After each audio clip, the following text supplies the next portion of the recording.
Madame, Monsieur, bonsoir. La détermination des Africains et surtout ceux de la diaspora à concrétiser leurs différents projets de développement social et économique sur le continent africain se matérialise. Le docteur Dalvarez Goudio, le directeur général de PK Africacoin, a posé jeudi dans la capitale économique du Cameroun, Douala, la première pierre d'un grand chantier de construction de l'immeuble siège et d'un hôtel de luxe à Douala, entièrement conçu et financé par les Africains. Le ministère de l'Emploi et de la formation professionnelle se déploie. Il vient d'organiser à Douala, au Cameroun, un carrefour des métiers. Une opportunité offerte aux jeunes pour entrer en contact avec les grandes entreprises, leurs employeurs de demain. Bonsoir à tous et bienvenue au 20h sur Frika TV.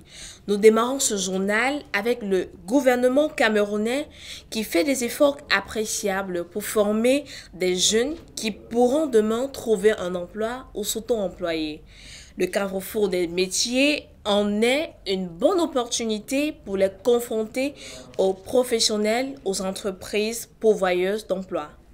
La 3e édition du Carrefour des métiers et bourses de l'emploi du littoral a eu lieu mercredi 23 octobre 2019 au centre de formation professionnelle situé à Douala, avec pour thème les opportunités dans le bassin du littoral. Cette édition qui a pour cible les chercheurs d'emploi, les responsables de ressources humaines et bien d'autres. La cérémonie d'ouverture a été présidée par le représentant du gouverneur, à savoir M. Nana Bikouri, qui a, en des termes simples et précis, élucidé le souhait principal, celui de trouver l'emploi aux jeunes étudiants. C'est ainsi qu'il a fait le tour des différents stands installés. Cet encadrement se fait, n'est-ce pas, ressentir et c'est, n'est-ce pas, la satisfaction pour l'administration. Nous voulons témoigner ici aussi notre reconnaissance à ces entreprises à bien vouloir encadrer et accompagner nos populations. À l'issue de la petite visite de stand que nous avons effectuée, nous avons pu constater que toutes les entreprises ont été mobilisées, les entreprises de différents secteurs. Je voudrais, partant du secteur de la simple transformation, de la simple extraction à la transformation et en aboutissant par les services, par le secteur des services, tous les secteurs ont été représentés. Et des messages forts ont été adressés. Il reste tout simplement à la jeunesse, surtout du littoral, parce que c'est ceux qui sont présents ici, de saisir l'opportunité qui leur est, n'est-ce pas, présentée.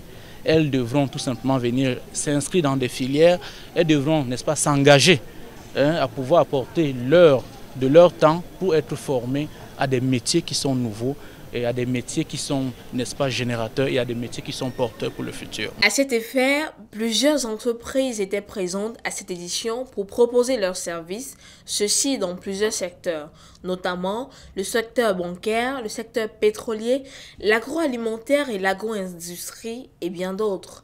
Socarema, c'est une entreprise d'anciens cheminots chargée de récupérer, de réhabiliter, mais surtout de la maintenance des voies ferrées au Cameroun. Dans l'exercice de nos fonctions, on a constaté qu'il manque de plus en plus du personnel opérationnel. C'est-à-dire que ceux qui travaillent sur le train au quotidien pour marcher le train. Et donc, nous avons formé pour nous-mêmes. Et après, nous avons compris qu'il faudrait le faire pour tout le Cameroun aussi. Parce que non seulement il y a le réseau qu'il y a maintenant, mais il y a des travaux qui arrivent, des travaux immédiats qui sont là, et on risque d'être à court du personnel opérationnel. C'est pour cela qu'ici nous sommes venus faire la promotion de cette formation professionnelle qui permet aux Camerounais de pouvoir regarder de ce côté-là, parce que le chemin de fer est un grand pourvoyeur d'emplois.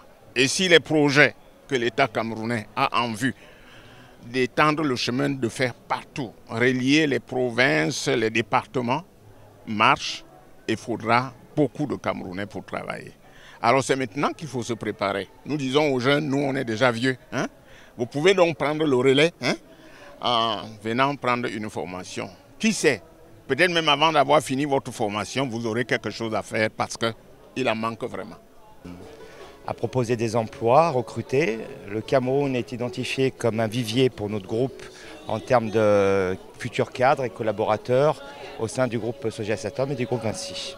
On a ciblé un certain nombre de postes. On travaille en partenariat avec l'État et la Banque de l'Emploi sur nos chantiers régulièrement. On est encore en recherche de nouveaux talents et octroyer aux nouveaux diplômés leur premier emploi est une possibilité chez nous. Il faut dire que la Royale des Jeux du Cameroun est une entreprise citoyenne. Et dans nos activités citoyennes quotidiennes, nous accompagnons des initiatives comme celle-ci qui portent à cœur les jeunes. Déjà, il faut dire d'entrée de jeu que la Royale des Jeux du Cameroun est une entreprise qui emploie à 90% de jeunes. Donc les jeunes sont une priorité chez nous et nous travaillons au quotidien à améliorer les conditions de formation, de travail et tout ce qui concerne la jeunesse. Notre présence ici n'est que la résultante d'un travail que nous avons fait en amont, à savoir la construction des écoles, des formations, le financement des formations professionnelles pour les jeunes et le financement des bourses défavorisées. Et aujourd'hui, nous sommes ici pour les accompagner dans leur choix de métier, les informer sur les opportunités de travail qu'il y a à la Royale des Jeux du Cameroun, les métiers de la Royale des Jeux du Cameroun, comment travailler, quels sont nos produits et comment cela peut leur permettre de pouvoir trouver un travail à terme. Des étudiants présents se sont exprimés pour montrer leur envie forte de profiter de ces formations qui aboutiront certainement à un emploi. L'objectif principal de cet événement est de trouver dans un premier temps des activités qui nous aideront dans un premier temps à s'épanouir dans le domaine, que ce soit social, que ce soit économique, ou peut-être trouver des informations qui t'aideront plus tard à être stable, quel que soit le domaine. D'accord. Et vous venez ici en tant que qui? Moi, je viens ici en tant qu'étudiant, puisque je suis étudiant du centre, ce qui fait que déjà dans un premier temps, on nous a exhortés à être là, vu les différents événements qui vont s'y produire, parce que durant notre formation, par exemple ici, on a la possibilité d'avoir des stages qui nous aideront à nous perfectionner dans le monde de l'emploi plus tard et en revenant à l'école à être plus stable en ce qui concerne notre métier et c'est pourquoi nous sommes dans le centre. Et ici, tous les stands qui sont installés, tout le monde peut trouver son compte ou alors ce sont des stands spécifiques pour une filière spécifique? Moi, je vois qu'il y a carrément tous les stands ici, puisque chaque stand au moins aborde un seul domaine et vu la quantité de stands qu'il y en a, je suis sûr que tout le monde peut trouver son compte ici, quelle que soit la branche qui est faite. La détermination des Africains et surtout ceux de la diaspora à concrétiser leurs différents projets de développement social et économique sur le continent africain se matérialise. Le Dr Delvaris Goudio, directeur général de PK Africa Coin, a posé jeudi dans la capitale économique du Cameroun, Douala, la première pierre d'un grand chantier de construction de l'immeuble siège et d'un hôtel de luxe à Douala, entièrement conçu et financé par les Africains. Lui, Roger Nuadieu. Voici la maquette de l'immeuble siège de PK Africa Coin, un ambitieux projet conçu et financé par des Africains et surtout ceux de la diaspora. C'est en présence des journalistes et des médias nationaux et internationaux que le directeur général de PK Africa Coin, le Dr Delvaris Goudio, a posé symboliquement la première pierre des travaux de construction de cet ouvrage. Le projet est soutenu par les Africains du Cameroun, du continent et de la diaspora. C'est pourquoi j'ai saisi l'occasion pour féliciter tous ceux qui travaillent avec nous là-dessus. Je salue notre ami André Lanti qui est au Canada, Stéphane Kamtua au Japon, Valérie, mon ami Kofi Ndri qui est en Côte d'Ivoire, le représentant Afrique de l'Ouest. En fait, c'est pour faire comprendre qu'en fait, ce n'est pas une affaire que du Cameroun, c'est une affaire du continent africain. Et il y a beaucoup de gens qui travaillent, même quand nous sommes ici en train de faire le point de presse.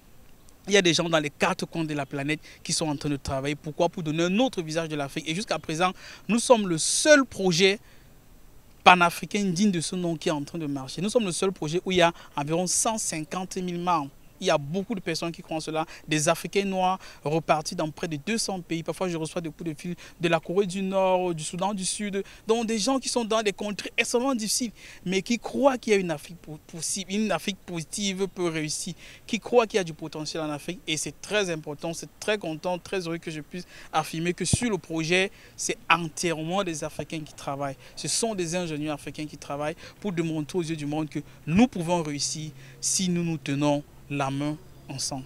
C'est donc un rêve pour ces Africains et surtout ceux de la diaspora qui se concrétisent ainsi. Ces Africains qui rêvent d'une Afrique meilleure, d'une Afrique vue autrement. C'était important que les gens qui investissent dans le projet puissent voir le siège du projet, puissent toucher cela du droit. Donc le siège social de PCAP International va être au Cameroun, ici à Douala, mais en dehors du siège, le complexe hôtelier. Nous avons pris les dispositions pour avoir d'abord cet espace qui est au cœur de la capitale économique du Cameroun.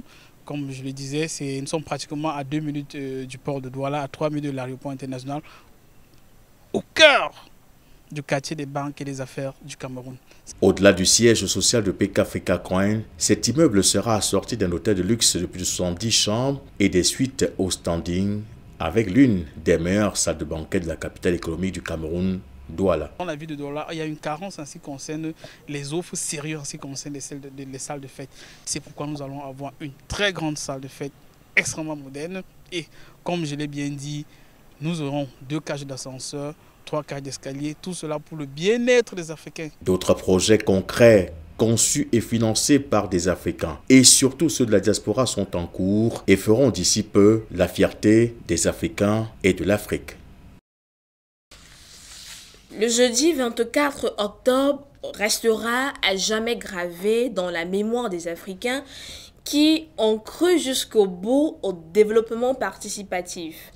Ce sont ces petits sous collectés auprès des Africains et de ceux de la diaspora qui ont permis la réalisation de l'immeuble siège PCAP Africa Coin que vous nous présentez, Winnie Kake.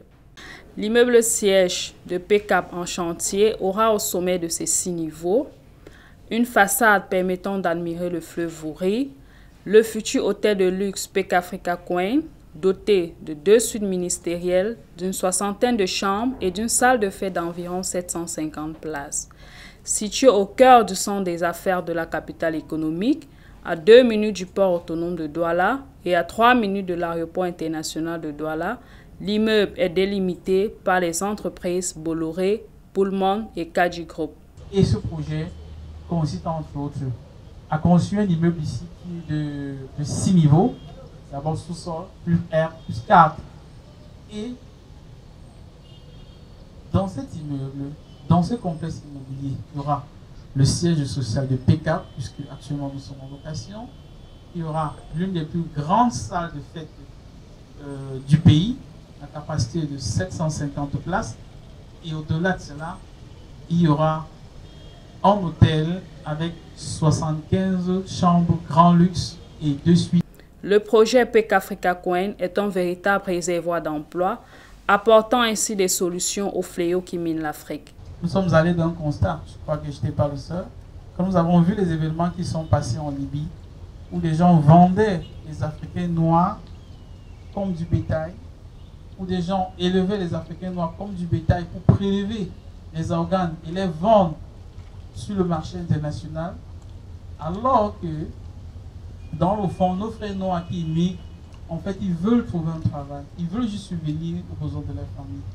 Et nous nous sommes dit, après s'être entretenus avec beaucoup de personnes, tant au Cameroun, tant du Cameroun, quels que soient les débats que nous allons faire à la télévision, si nous ne proposons pas des solutions concrètes à nos frères et sœurs, si nous ne proposons pas des solutions concrètes sur le continent, ça va être très très difficile d'endiguer ces fléaux-là. Or, des solutions concrètes n'entrent pas la création d'emplois. Mais comme tout le monde le sait, c'est très difficile de créer les emplois si on n'a pas de financement. D'où l'idée du crowdfunding. Au cours de cette cérémonie de pose de la première pierre des travaux de construction de l'immeuble siège, le directeur général, Dr Dalvarez Gudjo, a saisi l'opportunité pour édifier certains hommes de médias sur les enjeux du projet PCAP Africa Coin. Winnie Kake. L'enjeu du projet PCAP, comme l'a relevé le Dr Dalvarez Gudjo, réside dans le fait que les transferts de fonds des migrants vers le continent représentent par an environ 3 fois le capital du Fonds monétaire international et sont extrêmement coûteux.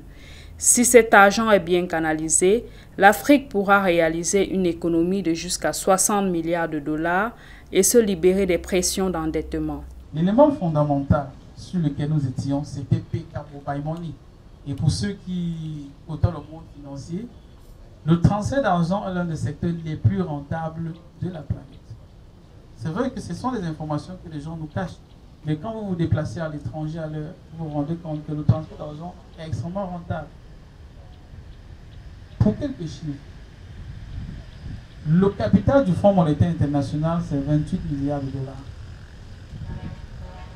Vous savez, parfois, avec cela, on prête un peu d'argent à nos États, sur des conditions très difficiles. Par le transfert d'argent, les Africains qui sont hors du continent envoient en Afrique chaque année autour de 60 milliards de dollars. 60 milliards de dollars, ça veut dire près de 3 fois le capital du FMI. Si ces fonds sont bien orientés, si ces fonds sont bien organisés, cela peut participer à financer les projets en Afrique. Je suis avec des banquiers. Ils savent bien que c'est plus facile pour un Chinois d'envoyer l'argent chez lui, qu'il soit aux États-Unis ou au Canada. Mais c'est 3 fois, ça ce sont les études de la Banque mondiale, c'est 3 fois plus cher pour un Africain d'envoyer l'argent vers l'Afrique. Puisque nous n'avons pas de choix. La plupart des grands qui contrôlent le transfert d'argent à l'international, ce sont des grandes multinationales étrangères, notamment occidentales. Mais les Chinois ont des solutions pour elles. Et nous sommes donnés le défi de créer une entreprise de transfert d'argent qui est PK. Aujourd'hui, ça se passe pas mal. PK Mobile Money, qui fonctionne déjà au Cameroun, en Côte d'Ivoire, au Togo, au Burundi, dans ce nombre de pays, au Canada aussi. Le projet va s'étendre jusqu'à la création d'un téléphone africain et à l'implémentation d'une blockchain et d'une crypto-monnaie. Donc, en dehors de PK Mobile Money que nous avons lancé, nous sommes sur un projet qui est sur la phase de test. Nous sommes en train de travailler sur un téléphone africain. J'ai le spécimen au bureau.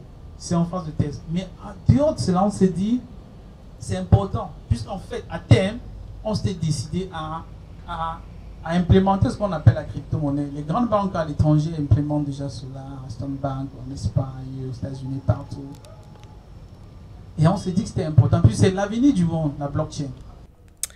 Mesdames, Messieurs, c'est ici que s'achève cette édition. Très bon week-end à tous et bonne suite de programmes sur Africa TV.